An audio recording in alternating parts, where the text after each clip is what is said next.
Hi guys. All right, in this video, we're still on section 6.1, but in law of signs also has what's called the ambiguous case. And the ambiguous case of law of signs exists when you're given two sides and a non-included angle, okay? If you don't check and you spell it backwards, you make one of yourself. So that's how I always remember when I got to check for the ambiguous case. All right, that says if you have two sides and one opposite angle are given, three possible situations exist. So that would be if you knew two sides and a non-included angle, right? So let's say you knew the measurement of this side, and this angle. Okay, that would be an example of a side-side angle. If there's three scenarios. One scenario is that this third side would be so short that it wouldn't form a triangle. Or it's just enough that forms one triangle. And the third scenario is this side is long enough not only to form one triangle, but to maybe come in over here and form a second triangle. So how do we know this third side? How are we going to figure out if it's no triangles, one triangles, or two triangles? And that's what I'm going to talk about in this video. How do we determine that, okay? All right, and these are all my notes that I'm also going to attach to the video. So let's go over that. How do we check to see if the triangle exists? Let me start with purple. If it's not dark enough, I'll change it. So let's say I know this. Let's say I'm given that the measure of angle A is 98 degrees. Side A is 10 units and side B is 3 units. Okay, that's an angle side-side scenario or side-side angle scenario. If you don't believe me, draw a triangle ABC and you'll notice that. Is it going to be no triangle, one triangle, or two triangles? Take a look at the angle that's given. The angle that's given is 98 degrees. What side is opposite angle A? Well, the side opposite angle A is side A. If the opposite side, which in this case is side A, is greater than the other side, if that side is greater than, and it even can be equal to that other side. If it's greater than or equal to it, you will always have just one triangle. That's the easiest case. If the opposite side is greater or equal to the adjacent side, you have one triangle. Another thing to look at, notice that this given angle is obtuse, and we learned in geometry the side opposite an obtuse angle has always got to be the longest side. So that has to be the longest side. If not, this is a very common scenario where they'll give you an obtuse angle and they'll make this side shorter than the other side, and that can't be, and that will be no triangle exist. Because if it's an obtuse angle, the side opposite that must always be the longest side. If it is, it forms one triangle, and you go and solve it using the law of signs. If that opposite side, and if this is an obtuse angle, only if this is an obtuse angle and the opposite side is not the longest side, there's no triangle. Let's take a look at another one, problem B. Problem B, we are told that angle A is 62 degrees, so we know we don't have an obtuse angle here. Side A is 10 units, and side B is 12 units, right? All right, now, here's your given angle. Again, this is an angle side-side scenario. Okay, and if you don't check for the ambiguous case, then you make one of yourself, so we have to check it. The side opposite angle A is side A. In this scenario, side A is less than B. This is where it's ambiguous. If the opposite side, and this is an acute angle, if the opposite side here is less than the adjacent side, we don't know if the opposite side is going to be long enough to form a triangle. So we have to find the height. How do we find the height? Let's think about this. Let's say we have triangle ABC, right?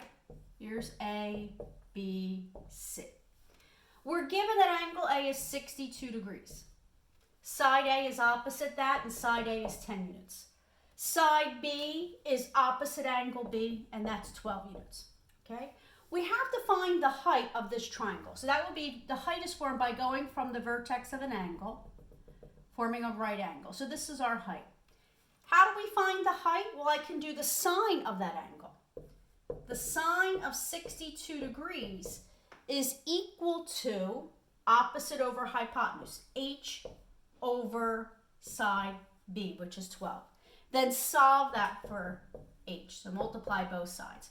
So the height is found by doing 12 times the sine of 62. And if I multiply 12 times the sine of 62 degrees to do 2 decimal places, I'll get the height is about 10.67. That's the height. Now, let me just erase this here. I need this. Oh, there's all the work. And I have this all in my notes. So the height is 10.60, and we can see that 10 is less than the height, or the height is greater than that side.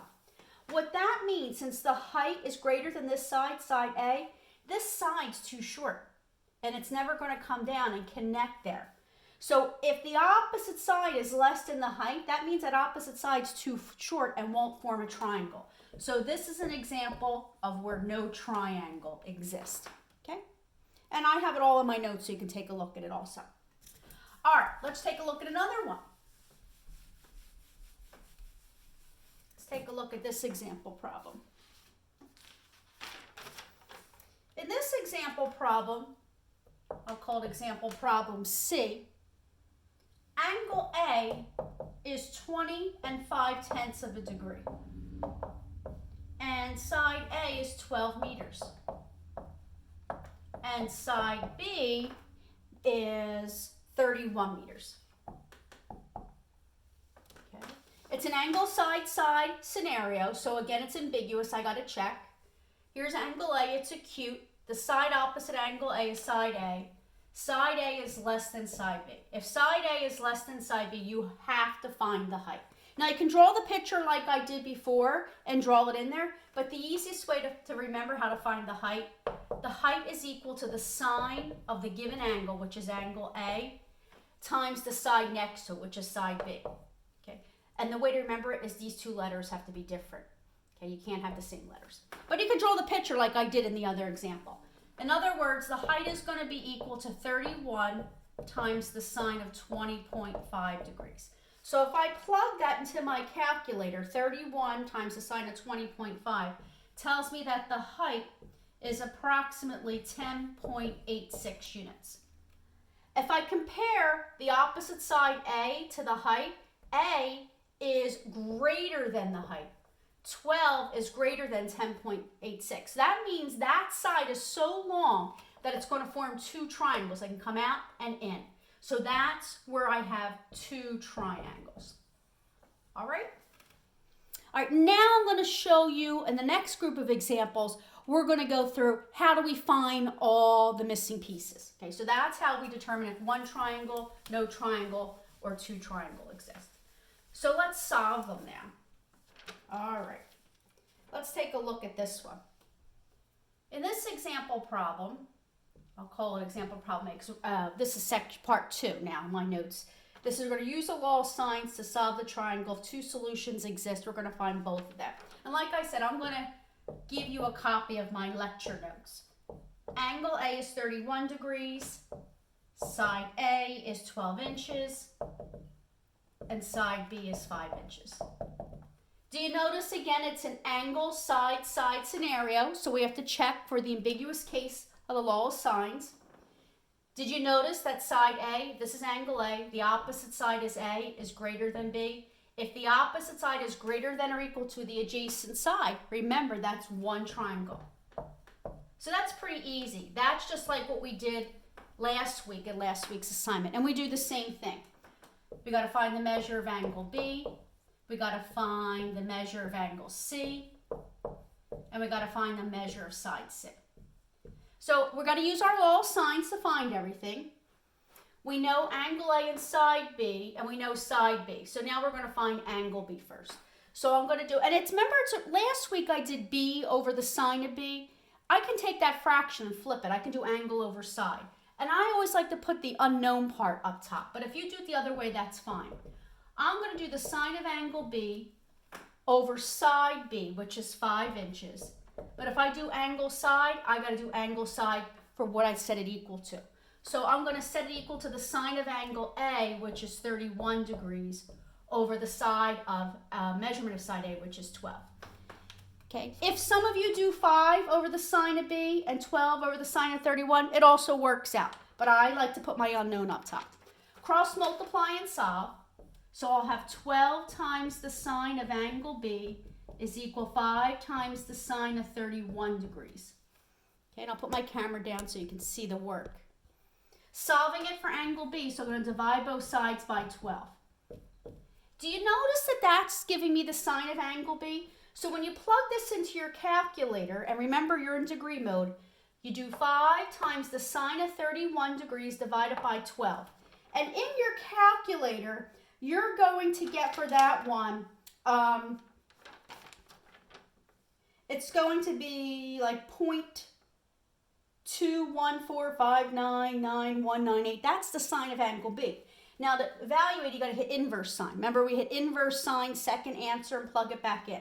This is just going to give you the sine of B, and then to find the measure of angle B, you have to do inverse sine. So then you do inverse sine of whatever your answer is, and the measure of angle B comes out to be 12.39 degrees. And I have it all worked out for you in my notes. Now we have to find the measure of angle C. That's pretty easy. We know the sum of all the angles in a triangle come out to be 180 degrees. So you'll do 180 degrees minus the sum of angle A and angle B, minus the sum of 31 plus 12.39 degrees. And that comes out that the measure of angle C is 136.61 degrees. Okay. Now to find side C, I'll do it just like you did last week's assignment. I'm going to do C over the sine of angle C, which is 136.61 degrees, is equal to, I'll use side A and angle A since that was given. Side A is 12 and angle A is 31 degrees. Cross multiply, C times the sine of 31 degrees equals 12 times the sine of 136.61 degrees. Divide each side by the sine of 31 degrees. 12 times the sine of 136.61 degrees. Divide that by the sine of 31 degrees will tell me that side C is 16 inches. Okay? So you're noticing in this section, with the ambiguous case, we have to sometimes use inverse sine. All right, so that's like one triangle using side-side angle scenario. Let's take a look at another one. Let's say we're given this information. Our example problem B. Angle A is 62 degrees. Side A is 10 units. Move my camera up a little bit so you can see. And side B is 12 units.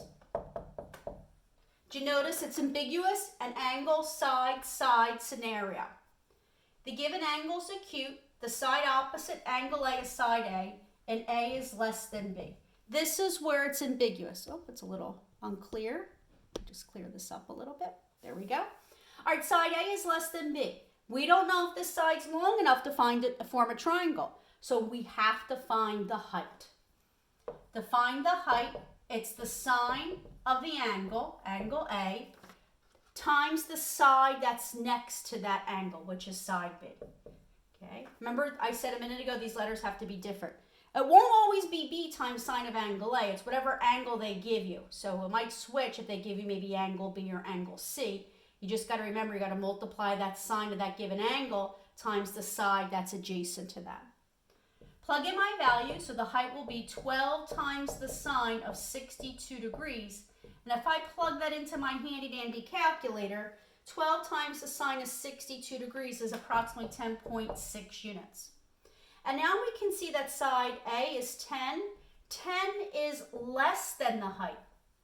If 10, the opposite side is less than the height, that means that side is too short and it doesn't form a triangle. So there's no triangle here, so we don't have to solve for anything because that opposite side is too short and doesn't form a triangle.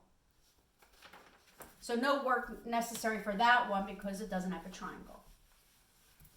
Let's try another one. Problem C. Problem C, angle A is 58 degrees. Side A is 4 5/10, and side B is going to be 5 units. All right, let's see how many triangles we have here. 1, 2, or none. Again, it's an angle side scenario, so it's ambiguous. The given angle is acute. The side opposite that is 4.5, which is side A, and side A is less than B. So now we have to find the height because we don't know if this opposite side is long enough to even form a triangle, or it might be so long that it can form 2 triangles. So we have to find the height. The height is found by taking the sine of the given angle and multiplying it by the side that's adjacent to that angle, which is side B. Or in other words, the height is equal to 5 times the sine of 58 degrees. Plug that into my handy dandy calculator, and the height is approximately 4.24 units. Now, if I compare that to the opposite side, which is 4.5, I can see that 4.5 is greater than the height. 4.5 is greater than the height. That means that opposite side is long enough, let's say if this is side A right here, to come out and form a triangle here and then come in here. So it forms 2 triangles. So now we got to find the measurement in both those triangles. So now we know we have 2 triangles. Erase that.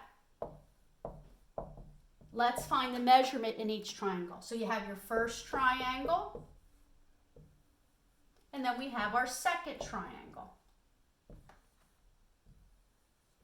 Okay. First triangle, we got to find the measure of angle B, the measure of angle C, and the measure of side C. And we got to find the same information out in the second triangle. That is the measure of angle B, the measure of angle C, and the measure of side C. Okay? All right, let's see. We know angle A, side B, so let's start with angle B. So I'm going to do the sine of angle B over side B, which is 5 units. Set that equal to, and I'm going to move my camera down so you can see my work down here. Set that equal to the angle A, which would be the sine of 58 degrees over side A, which is 4.5 units. Then I'm going to cross multiply and solve. 4.5 times the sine of angle B is equal to 5 times the sine of 58 degrees. Divide both sides by 4.5.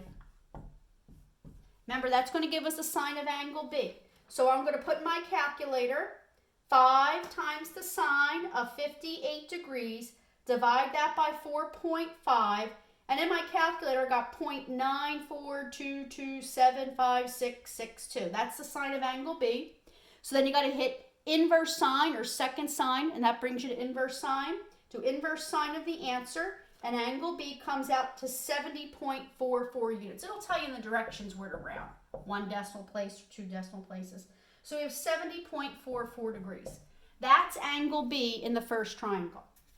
I'm going to erase my work because I want to show you something. Remember what I said a minute ago? What happens is if this was triangle ABC, you just found the one angle B here because the side's so long. You found this side so long you can form a triangle here and form a triangle here. So this is what happens is that angle just came in 70.44 degrees, and now it forms a linear pair with this angle. So to find the other angle, since they form a linear pair, you got to subtract it from 180 because we learned in geometry, linear pair, 2 angles that form a straight line. So now you got to subtract 70.4 from 180 to get angle B in the second triangle.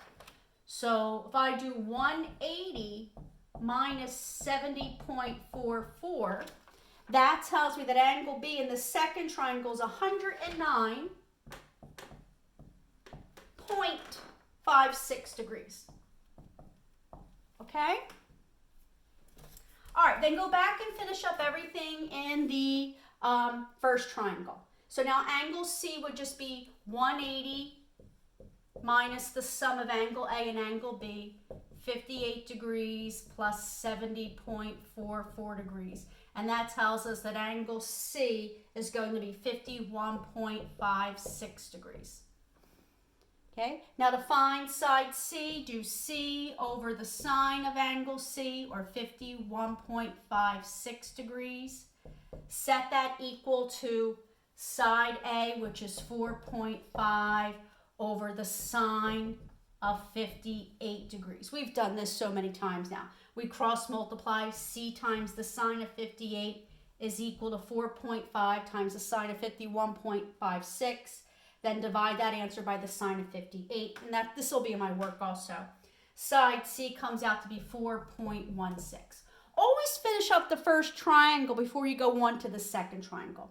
Everything in triangle 1 is done, so now go to triangle 2. Triangle 2, angle B is 109.56. Add that to angle A, which is 58 degrees, and subtract that from 180. Angle C comes out to be 12.44 degrees. And then side C, do C over the sine of angle C, which is 12.44 degrees, is equal to side A, which is 4.5 over the sine of 58 degrees. Cross multiply and solve. Do C times the sine of 58 degrees is equal to 4.5 times the sine of 12.4. Solve it for C by dividing both sides by the sine of 58, and you'll get that side C is 1.14 units. Okay? All right, I have a small assignment for you to do, and that'll also be posted, but I'll put it up here for you to see. The assignment for you to do, and I'm going to have my notes and everything nice and worked out for you, but I thought I'd give you a video to follow along with my notes. And the assignment is found on textbook page 414. And you are to do problem numbers 8, 11, 13, 15, and 17.